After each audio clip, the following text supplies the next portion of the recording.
विद्या एक सरकारी टीचर थी जिसकी उम्र लगभग 31 वर्ष थी।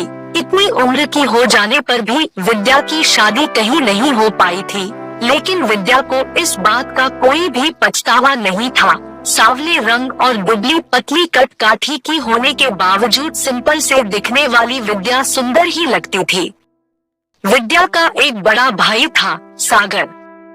सागर भी एक सरकारी टीचर था। सागर की उम्र भी अब 35 वर्ष हो चली थी। विद्या का एक सपना था कि वह अपने बनाए हुए बड़े से घर में रहे और आज वह सपना सच होने जा रहा था। विद्या ने अपनी सरकारी नौकरी से बचाए हुए पैसों से एक घर खरीदा जो बहुत ही सुंदर था। अब विद्या अपने घर में रहने लगी और वह बहुत खुश रहती। उसे लगता कि भगवान ने उसे सब कुछ दे दिया है। कभी उसे इस बात की कमी नहीं खलती कि वह अकेली है। जब कभी उसे अकेलेपन का एहसास होता तो वह अपने भाई सागर के घर चली जाती। सागर के 2 बच्चे थे, नूतन और जीवन। जीवन नूतन से 2 वर्ष बड़ा था। विद्या इन्हीं दोनों बच्चों के साथ खेलकर अपना समय व्यतीत कर लेती थी और जब भी उसे अकेलापन खलता तो वह दौड़ी दौड़ी नूतन और जीवन से मिलने चली आती थी। एक दोपहर विद्या अपने घर के बरामदे में रखी कुर्सी पर बैठी हुई थी।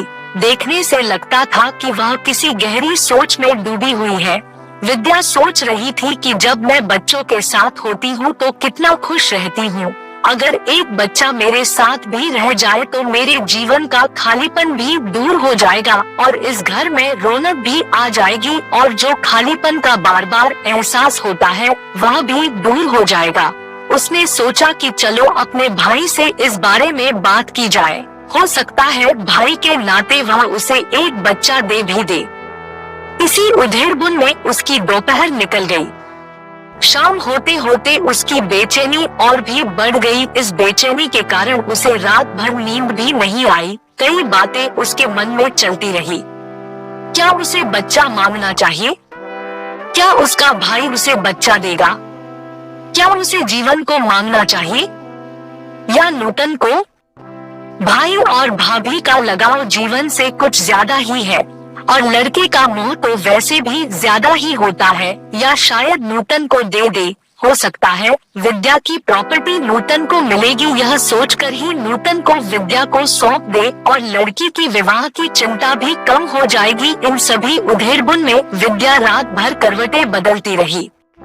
आज विद्या स्कूल नहीं जा पाई। उसे तो बस इंतजार था तो शाम होने का कि कब शाम हो और वह अपने भाई से मिलकर बात करे। सागर 5 बजे स्कूल से घर आता था। आज विद्या का मन नहीं लग रहा था, इसलिए वह 4 बजे ही सागर के घर पहुंच गई और अपनी भाभी से बातें करने लगी। विद्या सागर के ड्राइंग रूम में बैठे हुए लगातार घड़ी की ओर देखे जा रही थी और कमबख्त घड़ी थी कि बढ़ने का नाम ही नहीं ले रही थी। विद्या को ऐसा लग रहा था कि समय जैसे रुक सा गया है। विद्या, भाभी आज भैया नहीं आए। शाम के 5 बज गए हैं। विद्या को देखकर कोई बता सकता था कि विद्या बहुत बेचैन है। भाभी ये भी ना कई बार ऐसा ही करते हैं। जब मुझे कहीं बाहर जाना होता है तो यह समय पर आते ही नहीं।